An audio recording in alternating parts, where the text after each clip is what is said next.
Hello students, welcome to Easy Elimu Learning Simplified. My name is Mr. Stanley Bogo. So dear students, this is another interesting session that we have, and in this session I'd like us to talk about telephone etiquette. I'd like us to talk about telephone etiquette. So by the end of the lesson, you should know what telephone etiquette is. Again, you should know the preparation for a phone call. That is some of the things to do before making a phone call. By the end of the lesson, dear students, you should know some of the tips to display when making a call. Then, again, by the end of the lesson, you should know some of the do's and don'ts when making a call. So stay tuned. To start, dear students, telephone etiquette are the rules that demonstrate the proper and polite way to use your phone or telephone. So remember the word etiquette. Etiquette simply refers to a set of rules for behaving correctly, in a social setting. So we have different types of, good behaviors or different types of etiquette, telephone etiquette being one of them. So telephone etiquette, dear students, starts from how you prepare for phone calls to when you finally end the call. So some of the things to do, that is when preparing for a phone call, include the following. So these are some of the preparation for a phone call. So the following should be done before placing or making a call. The first thing is that ensure you have enough time. It will not,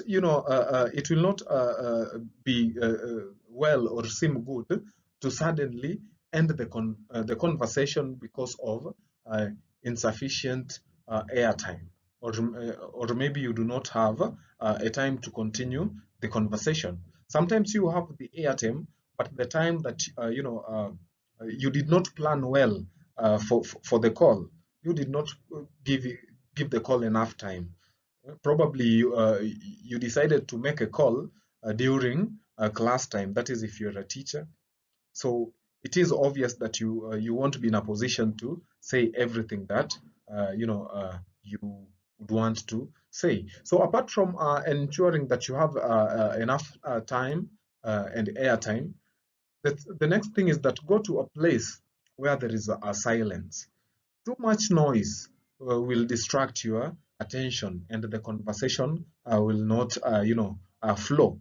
So, apart from looking for a quiet place, another thing to do before making or replacing a call is that think through exactly what you want to say.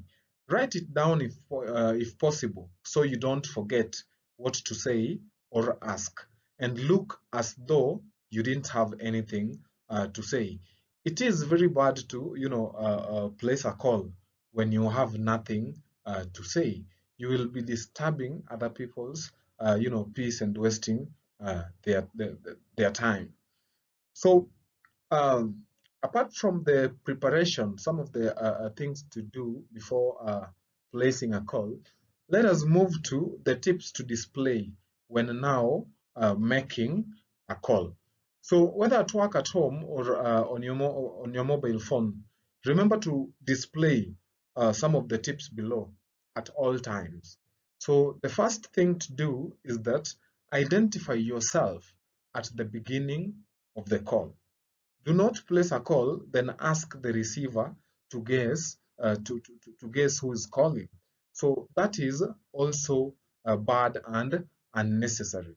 So identify yourself at the beginning of the call. Hello, my name is Mr. Mbogo, blah blah blah.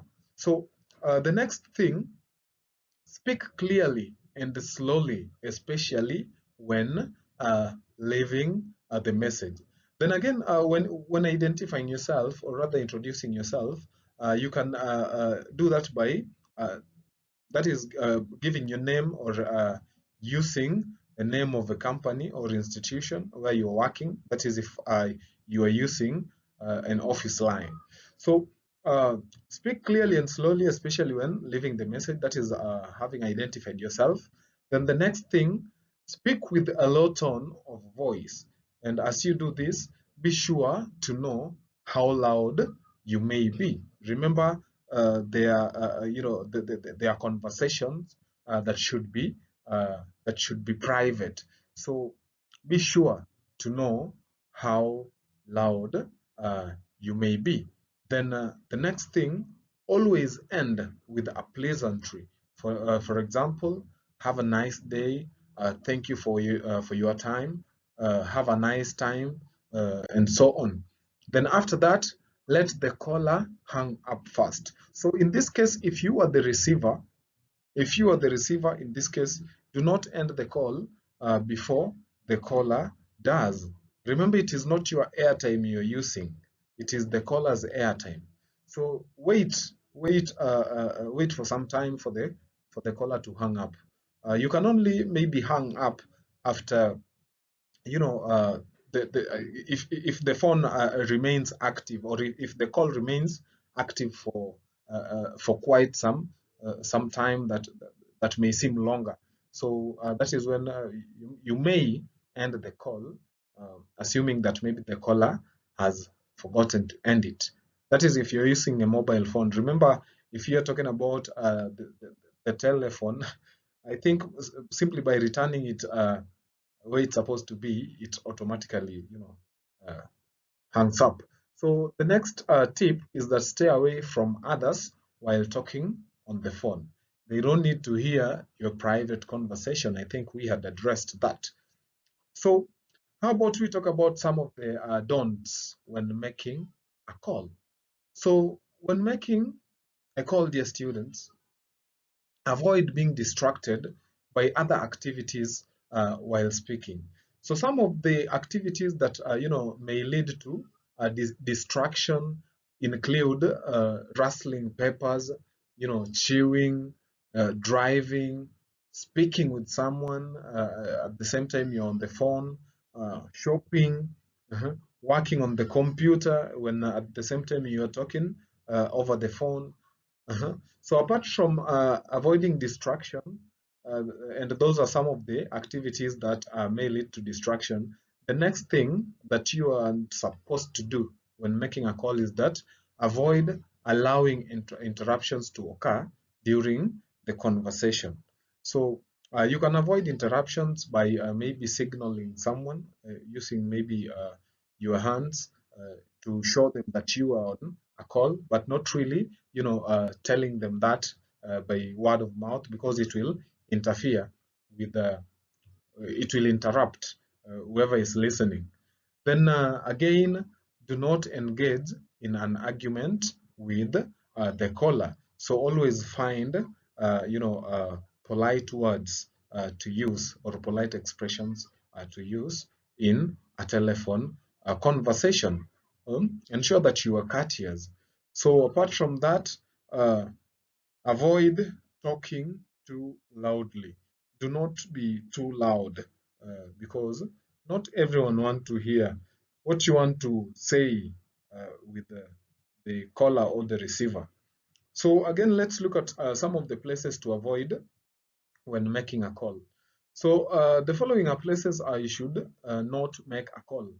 You should even have your cell phone in a silent mode, or maybe switch it off altogether. There are places indicated. For example, in churches, it is normally there is a sign, there is a warning, telling people to switch off their mobile phones. So there are places where there is that warning. Then there are places that you won't see the warning, but in such places, or in such cases, you will just have to use your common sense. So you should not make calls in bathrooms. Avoid using phone calls in bathrooms. Also avoid using phone calls in hospitals, because there are people who we have patients who don't need noise and even kids. I mean, we have different people in the hospital setup. Also, avoid making calls in waiting rooms, meetings, museums, places of worship, lecture halls, live performances, funerals, and weddings. On to the next thing, let's look at something about our telephone conversation. So, under telephone conversation, we shall only focus on majorly business telephone conversations. So, it should be noted that there are patterns that are followed, but not all will follow these, rigid pattern that we have. So, the 6 patterns include the first one is that the phone is answered by someone who asks if he or she can help. The next pattern is that the caller makes a request either to be connected to someone or for information from the receiver himself or herself. The next pattern is that the caller is connected or given information or told that that person is not present at the moment. Then the next step is that the caller is asked to leave a message if the person who is requested for is not in. Then the second last step or pattern, the caller leaves a message or asks other questions. Then lastly, the phone call finishes. So this is a pattern that is most commonly used in businesses or in offices or in formal communications. It is not a pattern that is common in mobile conversations. That is the mobile phones we work with. So dear students, that brings us to the end of the session. Thank you for staying till the end, and remember to always keep it easy, Limo. Until next time, bye.